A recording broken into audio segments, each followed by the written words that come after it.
Jason Brown wiped sweat from his brow and cursed the heat under his breath. Cerulean Nine's twin suns were merciless, their combined rays beating through the canopy of shimmering foliage. Every step through the jungle felt like trudging through an oven wrapped in glass, the air dense and alive with alien humidity. His handheld scanner chirped in his palm, displaying only static readings of mineral traces he'd already logged a dozen times. So far, nothing of value, just another endless mission where the only reward was the ache in his legs and the sweat soaking his dark cargo pants. He muttered to himself, "Another goddamn survey," and shoved aside a broadleaf that glittered. Faintly in the light, as though dusted with starlight, he had come to expect monotony on worlds like this. Dense vegetation, bioluminescent plants, and all looked spectacular, but yielded nothing of profit, and the quiet thrum of life just out of sight. But something about Cerulean 9 nagged at him. The air pulsed with energy he couldn't define, and the flora shimmered as if watching him back. It was as though the planet itself was hiding secrets. Then he saw her dot at first. It was no more than a flicker of movement between the trees, a graceful silhouette gliding effortlessly where he struggled, against vines and roots. He froze, heart hammering. His scanner had flagged no sentient life, yet there undeniably was a figure. Female. Alien. She emerged into a shaft of filtered sunlight, and Jason's breath caught. Her skin shimmered a summer sky blue, smooth and luminous. Long hair the sing, color of liquid starlight, framed her face, falling in a cascade over her shoulders. She wore a sleek, form-fitting jumpsuit that revealed as much as it concealed, its black fabric cut daringly at the shoulders and plunging at the neckline. Every motion was fluid, deliberate, like water flowing uphill. She bent to study a vine glowing faintly purple, humming softly to herself, the sound carrying a strange, musical quality. Jason ducked behind a broadleaf, instincts urging him to observe quietly, but the sound of his own breathing gave him away. "You can stop hiding, human," she called, without turning her head. Her voice was melodic, tinged with amused disdain. "Your breathing is rather loud." Caught, Jason stepped out, raising his hands slightly as if in surrender. "In my defense," he said with a crooked grin, "I wasn't expecting to find anyone else out here, let alone someone so blue." Her silver eyes turned on him, swirling like pools of mercury, with no pupils, no irises, just liquid light. That seemed to shift with her mood. Amusement flickered there, along with something sharper, something like irritation. "I am Ria Nar," she said, chin lifting with faint superiority, "and you are trespassing in my research sector." Jason crossed his arms over his bare chest, sweat glistening on his skin. "Funny, I didn't see a single sign saying no humans allowed. According to my scans, this whole sector is uninhabited." Her lips curved faintly. "Your primitive technology cannot detect my kind. We have evolved beyond such crude instruments." Jason chuckled. "Strong words, considering you're out here playing with flowers."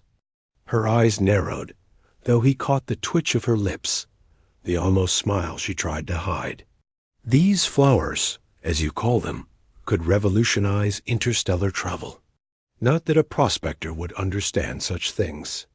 "I'll have you know," Jason said, stepping closer, "I've discovered 3 viable energy sources on unexplored worlds." "That's hardly nothing." "How fascinating," Ria drawled, though her gaze followed his movement. "Perhaps next you'll claim you can identify complex botanical specimens." "Try me," he shot back. That was when her smile shifted, turning sly and mischievous. She regarded him for a long moment, as though weighing how far she could push. "Very well, human. If you are so confident, find me the Luminous Heart, a flower so rare my people have searched for centuries. It blooms once every 50 years, with petals that glow blue-green in the darkness.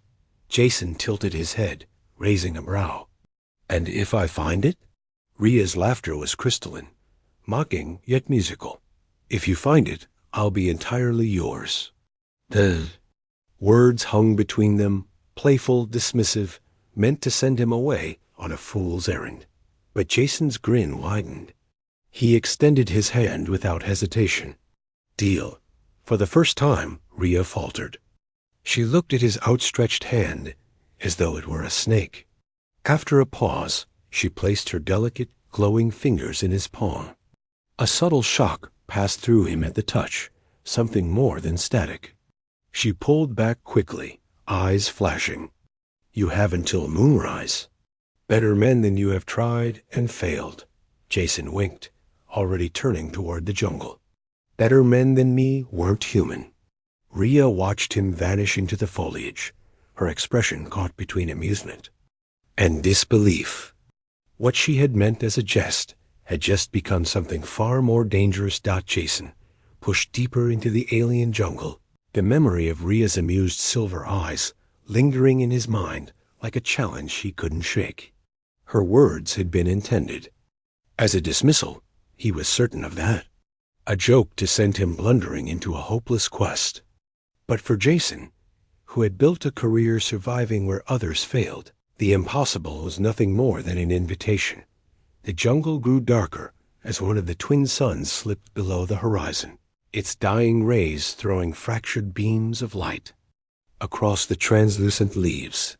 The other sun lingered dimly in the sky, casting an eerie pallor over the bioluminescent foliage. Everywhere he looked, the plant life glowed greens, purples, blues, all shifting faintly in the half-light. Place felt alive in a way that stirred something primal inside him. He wiped sweat from his brow again, the scanner heavy in his hand, its screen glowing faintly as he adjusted the settings. Minerals were useless now. If the Luminous Heart existed, it wouldn't show up on a survey sweep. He stopped, crouching, to examine a cluster of ferns that emitted a constant faint glow. Beautiful, yes, but their light didn't shift. That was the clue, wasn't it? Ria had said the flower revealed itself in the darkness. Everything else here glowed no matter what. He frowned, tapping commands into his scanner, recalibrating its sensors. Instead of searching for energy readings, he set it to track variations in luminescence. Anything that grew brighter or dimmer with the fading light would stand out. The device whirred, and he kept moving. Sweat traced down his spine, his boots sinking into spongy moss. The air thickened, buzzing with unseen insects. Every few moments he thought he heard something moving through the undergrowth behind him. His hand drifted toward the knife at his belt. Maybe Ria was shadowing him, curious to see if he'd truly try. The thought made him grin. If she was watching, he wasn't about to give her the satisfaction of quitting. The scanner pinged. Jason froze, glancing down. A faint anomaly appeared ahead. He pushed through dangling vines and broad, glassy fronds until he reached the base of a massive tree. Its trunk shimmered faintly, threaded with veins of light. At its roots, nestled like discarded shards of crystal, was a cluster of transparent formations. He blinked, frowning. They looked like jagged glass, colorless, lifeless.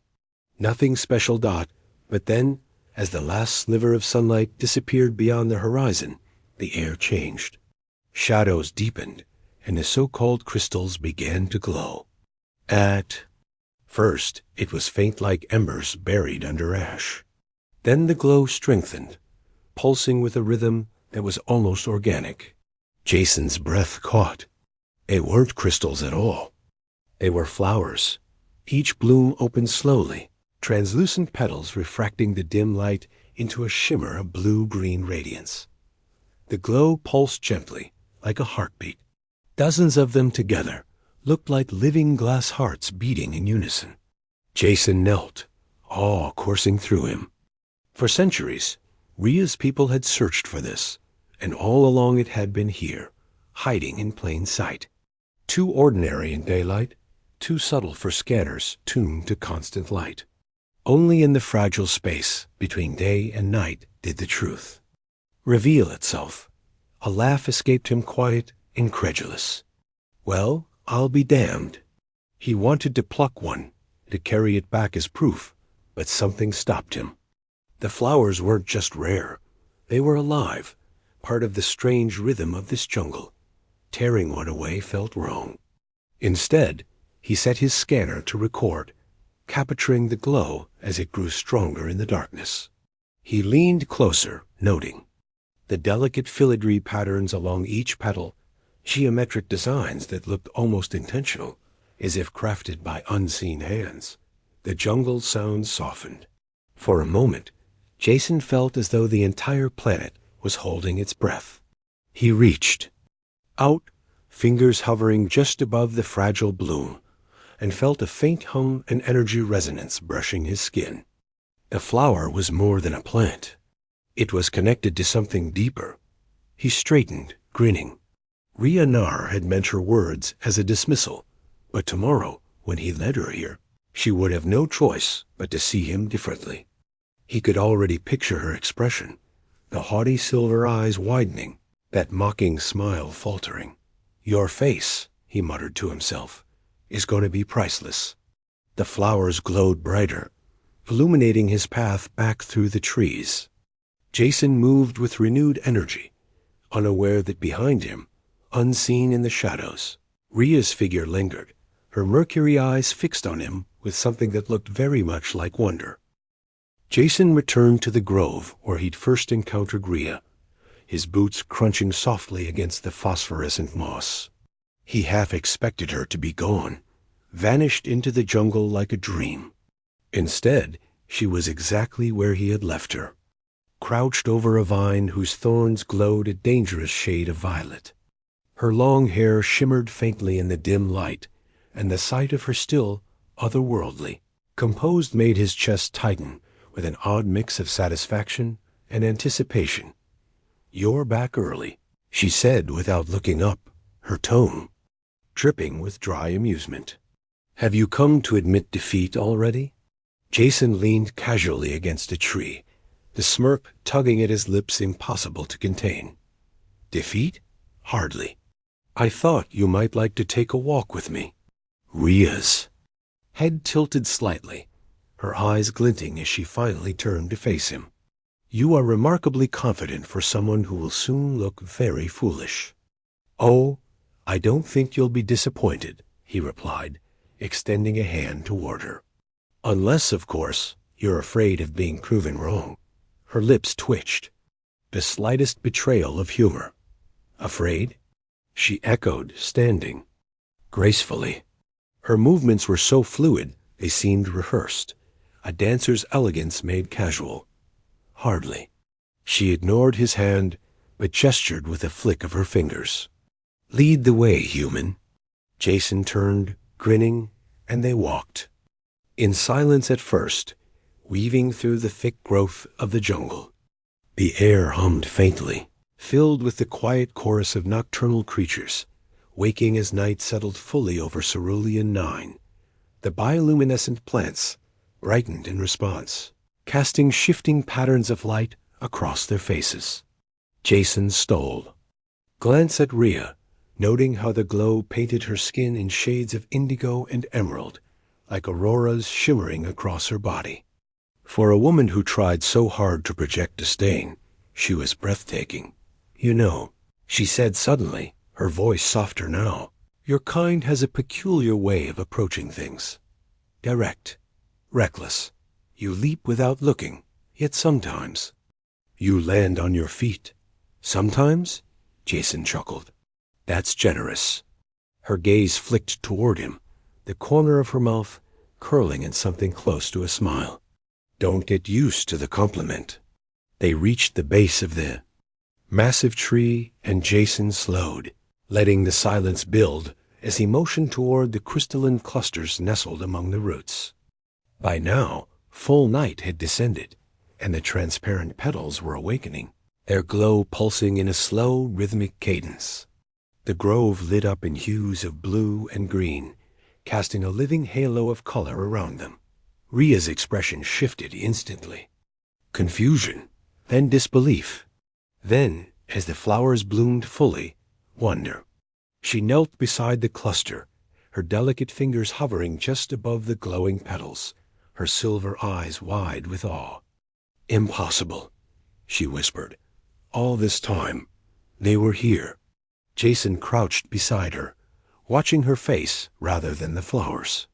Sometimes the most extraordinary things hide in plain sight. You just need fresh eyes. She turned, her gaze on him then, Mercury swirling with a storm of emotions: astonishment, admiration, something else she wasn't ready to admit. "How did you—" "Human intuition," he said with a shrug, though his grin carried more than a trace of pride. "And maybe a bit of dumb luck. But you know what they say. We humans have a knack for seeing what others overlook."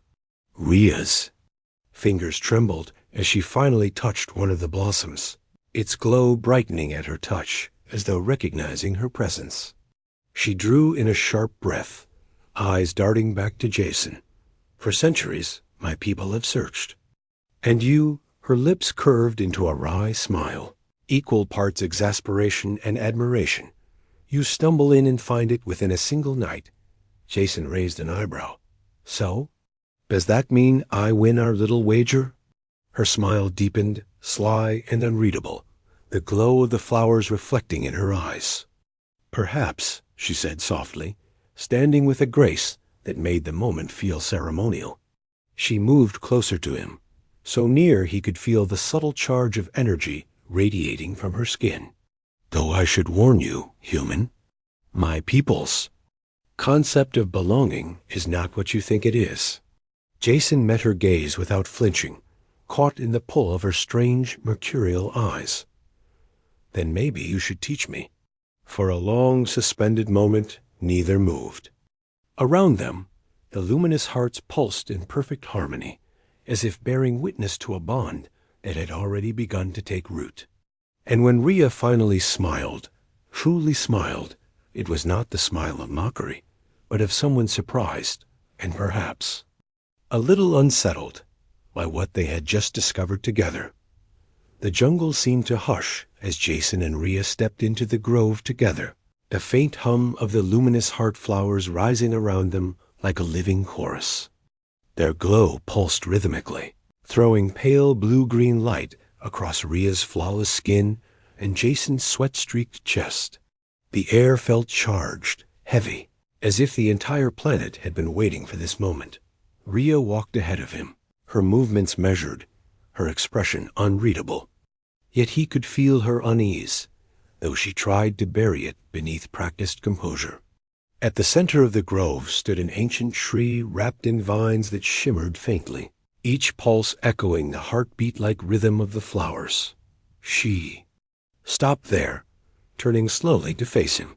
"This place," she said, her voice softer now, carrying a weight he hadn't heard before, "is sacred. Few outsiders have seen it. Fewer still have stood here and lived." Her silver eyes fixed on him, swirling with luminous patterns that reflected the light. "Do you even understand what you've done?" Jason shrugged lightly, though the atmosphere pressed on him like a weight. "Found a flower, kept a promise. That's all." Her lips curved into something between a smile and a frown. "You don't realize it yet. The luminous hearts do not reveal themselves to the unworthy. For them to open in your presence." She trailed off, her gaze drifting over him as though measuring, weighing, wondering. "It means something far greater than you can imagine." Jason stepped closer, his boots sinking into the moss that pulsed faintly with light. "Then maybe you should show me." Ria's posture stiffened, the faintest tremor running through her hand as she lifted it toward him. "My people bond through essence. It is not mere touch. It is not mere thought. It is a merging mind, body, and more than your language has words for." Her voice lowered, intimate now. "It can overwhelm. It can destroy if the connection falters. That is why no outsider has ever attempted it." Jason's grin softened into something steadier, more serious. You think I'd walk away now? Not my style. For the first time, doubt flickered openly in her eyes. Then, with exquisite reluctance, she closed the space between them. Her hands rose, cool against his bare chest, directly over his heart. The instant she touched him, Jason felt it an electric surge that jolted through his body, tingling through every nerve. His breath caught, but he didn't pull back. "Breathe," she whispered, her voice vibrating with strange resonance. "Let it flow. Do not resist." Jason exhaled, and the world exploded. Color burst across his vision, hues he had no names for, sounds that were both thunder and music reverberating through his bones. His consciousness stretched, expanding beyond the limits of flesh. He could feel Ria, not just her body pressed against him, but her mind, her essence. She was a tapestry of light and memory. Crystal cities beneath alien skies, the laughter of her people echoing in cavernous halls, the crushing weight of expectation that had bound her since birth. And she felt him. His rough human thoughts chaotic. Direct, stubborn memories of dust-filled worlds, the thrill of discovery, the iron will that drove him to keep pushing, even when logic said to stop. She gasped, the sound sharp, as his raw humanity rushed into her like a flood. "You!" Her voice echoed inside his mind and ears alike. "You adapt so quickly. Most resist. You embrace." Jason couldn't form words, but his thoughts carried. That's what we do. We dive in and figure it out as we go. Her laughter rippled through their bond, not heard but felt, like starlight sparkling on water. And then something deeper stirred. The energy between them surged, wrapping them in a cocoon of light as the luminous hearts pulsed violently, their glow intensifying as though feeding on the connection. Jason looked down, startled, to see faint iridescent patterns forming beneath his skin, glowing lines tracing along his arms and chest dot. At the same time, Ria gasped. Her own body, changing, her sky-blue skin deepened with golden undertones, her silver eyes swirling with galaxies of new patterns. Their energy entwined, indistinguishable, each shaping the other. "This is," she whispered, her voice breaking with awe, "impossible. Our forms, our very beings, are changing." Jason caught her trembling hand, pressing it against his chest, where his heart thundered beneath glowing skin. "Looks like humanity's talent for impossible things is rubbing off on you." Her silver gaze locked on his, vulnerable now, stripped of mockery or superiority. "You don't understand. This bond, it is not fleeting. It is eternal. Once formed, it cannot be undone." Jason's grin was faint but steady, carried by something deeper than humor. "Then I guess we're in this together." The grove around them blazed as the flowers responded, their blue-green light flooding the night until it looked as though stars themselves had descended. In that moment, Jason realized that Dare had become something else entirely. What had started as joke had drawn him into a connection that would change not only them, but the very fabric of their worlds. Jason woke the next morning feeling different. The air itself seemed sharper, more alive, every sound clearer, every shift of the jungle resonating in his chest like a second heartbeat. When he flexed his hand, faint iridescent lines shimmered beneath the skin, vanishing and reappearing with the light. Across from him, Ria sat cross-legged on a rise of glowing moss, her hair falling like liquid starlight around her shoulders. She studied him with unguarded intensity, a gold undertone still faintly visible beneath her blue skin. "You've changed," she said at last. Her voice carried neither mockery nor disdain, only awe. "The resonance has marked you." Jason gave her a crooked grin, though he felt the truth of it in his bones. "Guess I'm glowing in more ways than one." But before she could respond, a low hum split the morning air. Both turned toward the sky as sleek vessels descended through the canopy, their hulls shimmering with shifting patterns of silver light. Jason stiffened instinctively, hand going to his knife, but Ria's breath hot for another reason. The council, she whispered. Figures emerged in ceremonial robes, their faces solemn, eyes swirling with mercury light. At their head walked the High Elder, his skin nearly white with age, his aura thrumming like a storm barely contained. He looked between Jason and Ria, then at the grove that still pulsed with the aftershocks of their bond. His expression tightened. "What have you done?" His voice carried through the clearing like rolling thunder. Jason stood tall, resisting the urge to bristle. "Found a flower," he said, refusing to break eye contact. "And maybe more than that." The elder's expressions hardened. Murmurs rippled through them like a current, equal parts shock and fury. "The trials," the High Elder said at last. "If you claim this bond, human, then you must prove its worth. No outsider has ever dared, but you leave us no choice." His gaze flicked to Ria. "If he fails, you will both be unmade." Ria's jaw tightened, but she stepped forward, her voice firm. "He has already proven more than any of our kind." "Dared believe." "You cannot?" "Silence," the High Elder thundered. "Let the sacred tests speak for themselves." Jason's grin didn't falter, though tension knotted his chest. "Trials, huh? Fine. Let's see what you've got."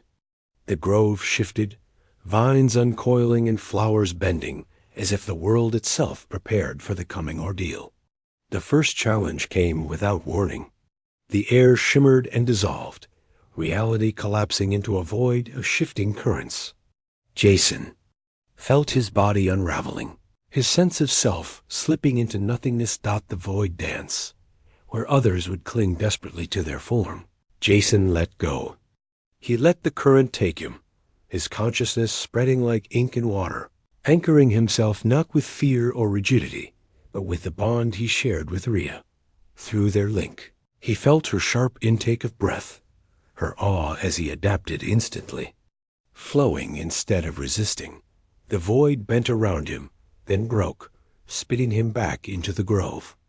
The elders murmured in disbelief. Next came the mind maze. Voices assaulted him, thousands of thoughts pressing in, drowning him in a collective consciousness meant to strip him of individuality. Jason's jaw clenched. He wasn't about to be swallowed. Humans, he thought grimly, had always been stubborn creatures. He forced his way forward, his identity burning like a flame in the flood. "Name's Jason Brown," he snarled into the storm. "And I don't break that easy." The maze shattered. The Harmony Forge followed, demanding he shape quantum energy into matter itself. Jason stared at the writhing light in his hands, and thought of sculpting, of building, of how humans made homes from dust and stone. He let instinct guide him, molding the light like clay. When it solidified into crystalline form, the grove itself pulsed in approval. Trial after trial came, each designed to strip him bare. Each time, Jason leaned into the chaos rather than resisting it, trusting in the same reckless adaptability that had carried humanity across the stars. And each time, the luminous hearts glowed brighter, their rhythm syncing with his own. At last came the final challenge, the soul surge. He stood in the center of the grove, his skin alive with patterns of light as raw quantum energy poured into him. It threatened to tear him apart, every nerve burning, every thought shattering. But he remembered the flowers, their patient rhythm, their quiet strength. He became the crystal, became the flow. The energy didn't destroy him, it moved through him, transformed, refined. The grove blazed with light, brighter than any elder had ever seen. Ria shielded her eyes, tears shining as she felt the resonance thrumming inside her chest, inside their bond, inside the spark of new life already growing. Within her. When the glow finally dimmed, Jason stood tall, alive, the impossible trials conquered. The elders stared in stunned silence. One spat the words like venom. Blasphemy. A human cannot complete what only the purest of our kind may endure. But even as he spoke, the luminous hearts pulsed again, their glow wrapping Jason and Ria, both in protective light. And then, to the shock of all, a second glow emerged from Ria herself, radiating from her core. The unborn child stirred, its quantum signature visible, undeniable. The grove trembled with living energy as the truth revealed itself. This was no blasphemy. It was something new, something greater. Jason looked at the elders, defiant, chest still glowing faintly with the patterns of the trials. Better men than me weren't human, he said again, his voice steady. And maybe that's exactly why I'm still standing. Ria's trembling hand found his, their fingers entwining as the flowers blazed brighter, as though the entire jungle had chosen its side. The grove had never shone so brightly. The luminous hearts blazed like living stars, their glow reflecting across the awestruck faces of the gathered council. The ancient tree at the grove's center thrummed with resonance, its vines pulsing in perfect rhythm with the bioluminescent flowers. Jason stood tall, chest heaving from the trials, his skin etched with faintly glowing patterns that looked like constellations written beneath his flesh. Beside him, Ria's silver eyes shimmered with emotion, her hand pressed protectively against. Her abdomen, where their child's quantum signature pulsed strong and undeniable. The High Elder's face twisted between fury and disbelief. His voice rang across the grove like a bell of judgment. This union is corruption, a dilution of our line. The child must not be permitted. Gasps rippled through the assembly, but Jason only laughed short, sharp, defiant. Funny, your sacred flowers seem to disagree. He gestured toward the luminous hearts, now bending their stalks toward him, and Ria, as though in offering. Maybe you've been so obsessed with purity that you forgot what evolution actually looks like. The youngest elder stepped forward, her voice trembling with both curiosity and fear. But look at the patterns, the resonance so stable, so balanced. This is impossible. The High Elder raised his hand, silencing her. No outsider may complete our trials. No hybrid child may carry our bloodline. The laws are absolute. And then a new voice spoke, old yet strong, carrying weight beyond titles. Laws stagnate when they serve themselves instead of truth.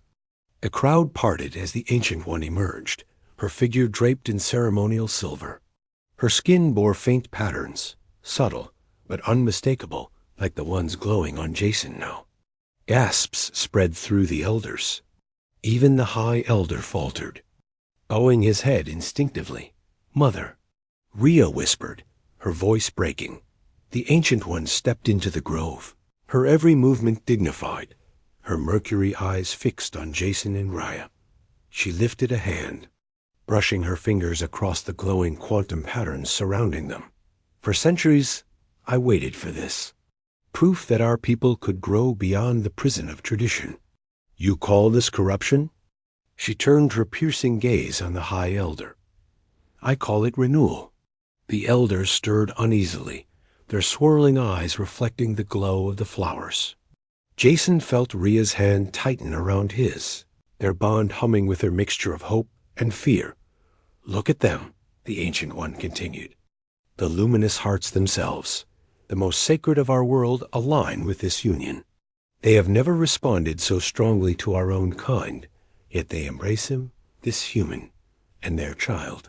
She touched Ria's abdomen gently, reverently. This child is not a threat.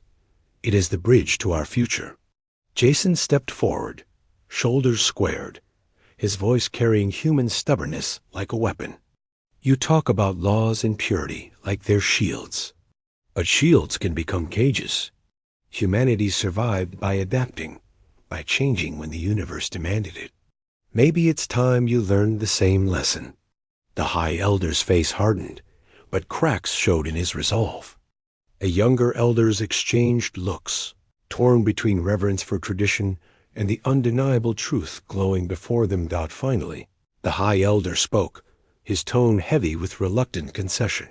Perhaps there is wisdom in adaptation, but this cannot be without order. If the human wishes to claim legitimacy, he must do more than complete the trials. He must teach, share what he has done, so that our people may understand. Jason blinked, then let out a low chuckle. So let me get this straight. I find your rarest flower, survive your impossible trials, bond with one of your brightest, and now you want me to run a school?